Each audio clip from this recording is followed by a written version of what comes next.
Hello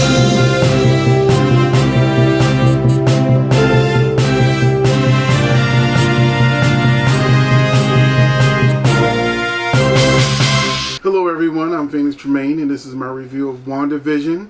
I hope you do all the YouTube things. Hit that like button, hit that subscribe button so you can see all the great things I have coming your way. And we're going to get right into WandaVision because I'm not going to make you wait as long as Disney Plus did for this show. But I'm going to tell you a little bit about my journey because I feel like I wasted $69.99. I should have just waited till the end of the season and then just binge watch it all at one time and then join for a month or something. But when I first joined Disney Plus, I found that it wasn't something that I watched. The shows that I liked, I already owned, so I didn't need Disney Plus to watch older shows. And I only really watch for new shows. I want to see the new X-Men cartoon. I want to see all these Marvel shows. None of it happened. Only thing I watched consistently was The Mandalorian. So I paid yearly, which is $69.99. So when my year was up, I canceled my service because there was nothing else coming up on the network that I wanted to see. Then they announced WandaVision. Finally.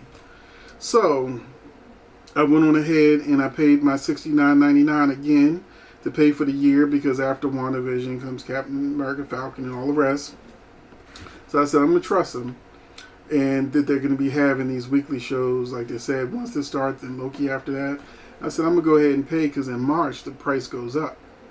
It'll be, instead of $6.99 a month, it'll be $7.99 a month, and instead of $69.99 a year, it'll be $79.99 a year. So I said let me go ahead and save this money.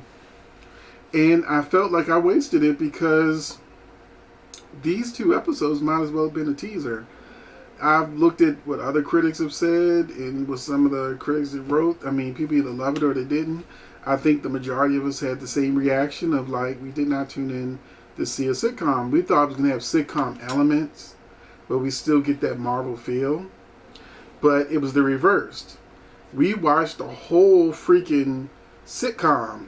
Like, I was watching an episode of Bewitched from beginning, middle to the end with Marvel elements into it, where we had little things happen throughout, like seeing a commercial with the Stark toaster, or in episode 2 the commercial with the Strucker watch. We saw, a few people start to remember that this isn't their real reality. But for the most part, we were just watching a Vision and Wanda sitcom. That's it.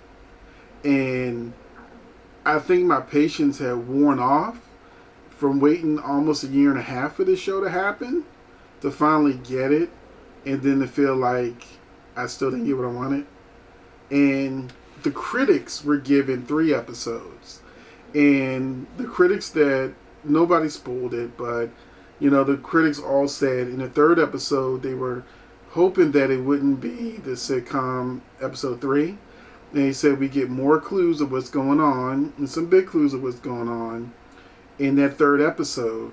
So now I'm eagerly awaiting episode 3 because I want to know what happens.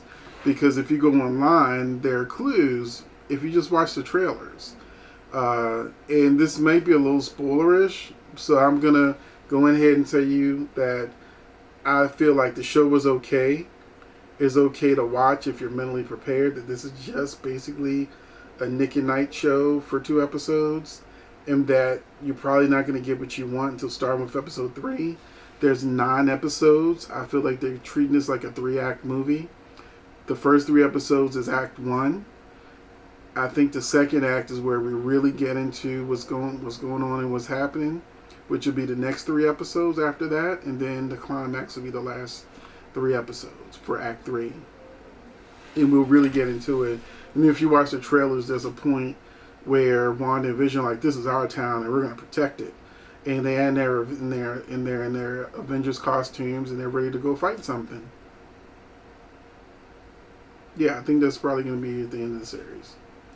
But for what we got right now, it's not enough to satisfy me. It's just enough to make me feel like I'm still waiting for something to happen. and next week should be that thing.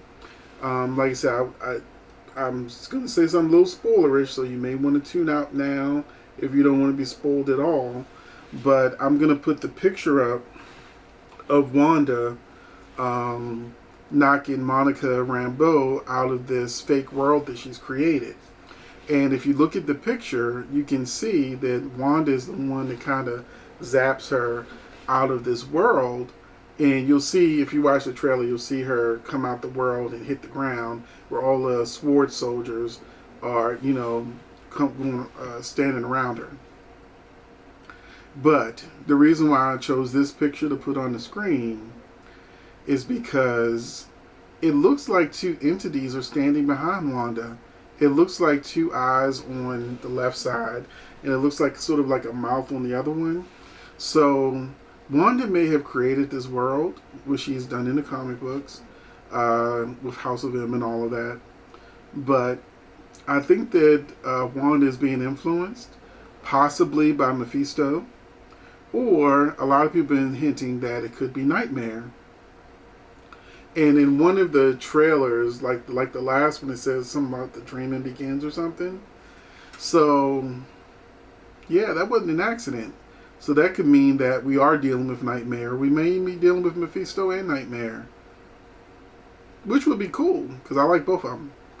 So, we are going to simply state that WandaVision for now is okay. Not what we want. Fingers crossed that starting with episode 3, it gets a lot better moving forward. I think the cast had a great time making this. I especially enjoyed Catherine Hahn as Agnes, which we all believe will eventually be Agnes Harkness. But I really enjoyed Catherine Hahn because she really embodied like a character from like Bewitched or I Dream a Genie or something like that. And she was just a delight. Tiana Paris, who's Monica Rambeau, she was okay, but she didn't get much to do in this episode. I think she'll have more to do in the 3rd and 4th episode. And Paul Bettany was okay as Vision. I like him more as Vision than I like him as trying to be a sitcom guy. And Elizabeth Olsen was perfect as Wanda Maximoff, as she has been this whole time. So we got the makings of a great show. Can't wait for Kat Dennings to show up because I love me some Kat Dennings. And then we heard Randall Park, who plays Jimmy Woo, trying to find out, Wanda, who's doing this to you? So, it was all pretty good. It was all pretty good as a sitcom. But as a fan of Wanda and Vision and Marvel Universe, fingers crossed for episode 5. Thank you for watching, and I will catch you. I'm sorry, episode 3. Thank you for watching, and I will see you in the next video.